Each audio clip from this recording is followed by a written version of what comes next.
Дорогие друзья, дорогие наши зрители, дорогие коллеги, я поздравляю нас всех, то, что спектакль уже исполнился год. Я желаю ему долгой жизни, прекрасной жизни, чтобы в этом спектакле мы развивались, не останавливались, потому что он очень важен и интересен для артиста.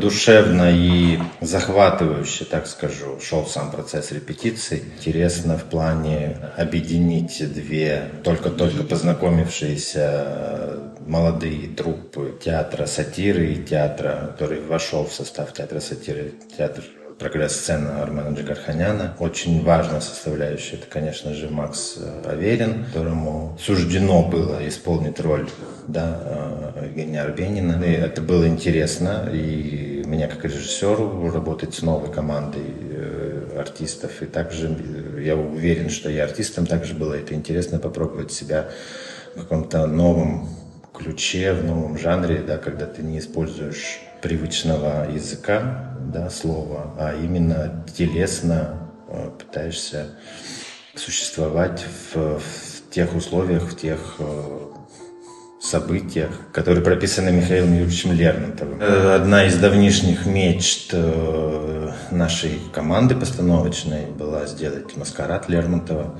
Такое произведение нетривиальное, ну и классика наше все. Всегда это какие-то очень актуальные проблемы, темы, эмоции затрагиваются. Есть о чем подумать, есть над чем задуматься. Просто в нашем сегодняшнем мире это все гораздо жестче и циничнее происходит.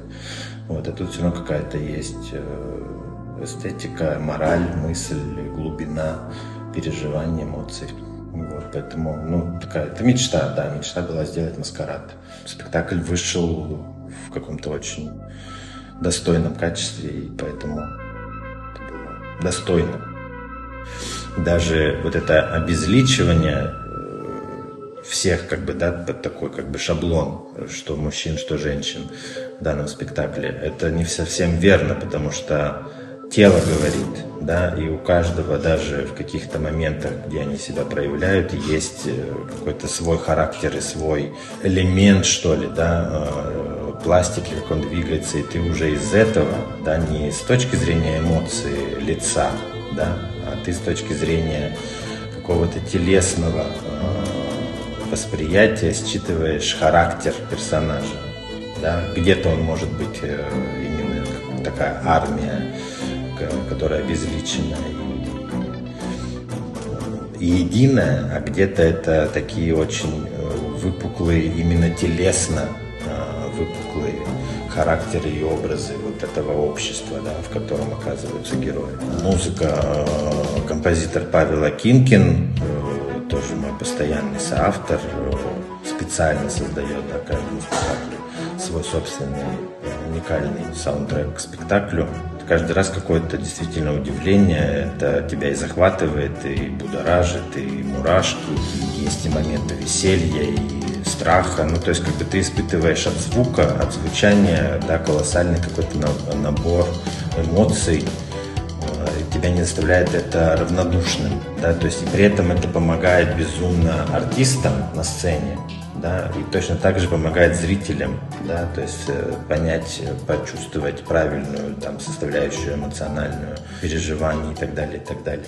И эта история, когда он просто выходил из дома, хотел идти в студию, чтобы записывать треки для спектакля, и Катя, дочка его, что-то бегала тут, провожала. Они зашли в гардеробную, где тихо, все. Он достал чуть ли не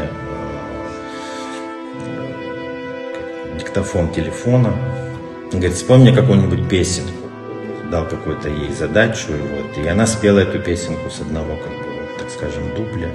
И это стало лейтмотивом, собственно, спектакля, лейтмотивом переживаний и Арбенина, и темой Нины, и вообще этого пространства, этого дома, можно так это назвать. То есть такой очень прикольный какой-то момент, который он родился, и это сразу объединило какие-то знаковые, звуковые вещи в спектакле. Дай Бог долгой жизни спектаклю и нам всем.